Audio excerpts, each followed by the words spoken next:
The US dollar is carrying on with the consolidation at about the highest level in 2 months, even after Fed Chairman Jerome Powell again allayed investors' concerns over spiraling inflation and confirmed the regulator's intention to encourage broad and inclusive recovery of the labor market. When it comes to inflation, market participants are looking forward to the publication of the US data, which is due on Friday. On Thursday, traders will study the content of a survey by the IFO Research Institute with a focus on the Business Climate Index for Germany.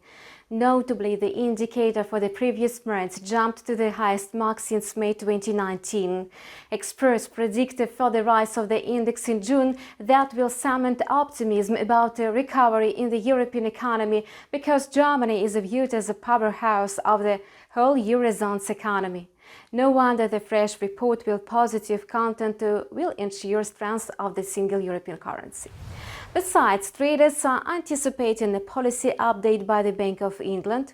The key interest rate is widely expected to remain at 0.10% because earlier the UK Central Bank stated that it would warn the market about a rate hike half a year in advance. Meanwhile, traders taking no notice of any information on the Bank of England's monetary policy. For instance, market participants neglected the outcome of a policy meeting in May.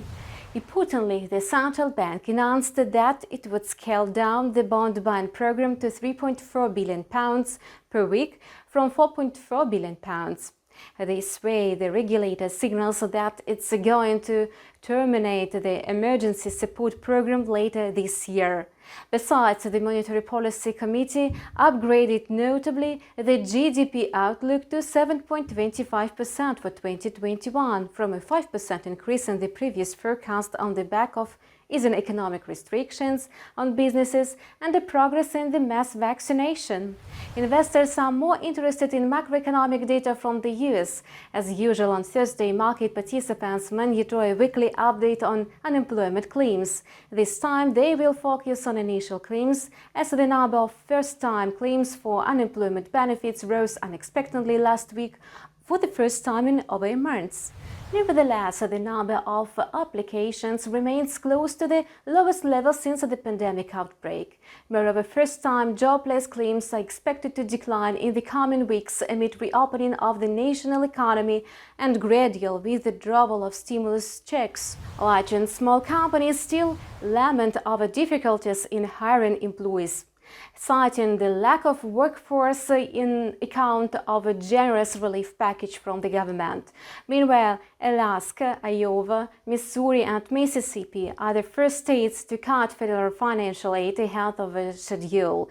In fact, the stimulus measures are due to expire officially in September. Later on Thursday, the revised GDP data for the US economy is on investors' radars. The flash estimate looked at the GDP growth of 6.4% in annual terms.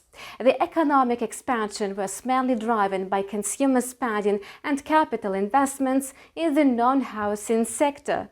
When it comes to the dynamic of consumer spending, reports which are due on Thursday and Friday will shed light on prospects in the second quarter. Market participants will find out some signals from the report on US durable goods orders that will be posted also on Thursday. The volume of durable goods orders are projected to climb 2.9% in May, following an unexpected fall in April due to contraction in deliveries. On Friday, market participants will study information on personal income and spending for May. The data on personal spending is seen as the information of major importance because private spending accounts for almost 2/3 of the US economic output. Obviously, a slowdown in consumer activity could put pressure on American assets. You are watching Forex Trader Calendar on InstaForex TV channel with me, Kate Tikhina. We wish you profitable deals with InstaForex.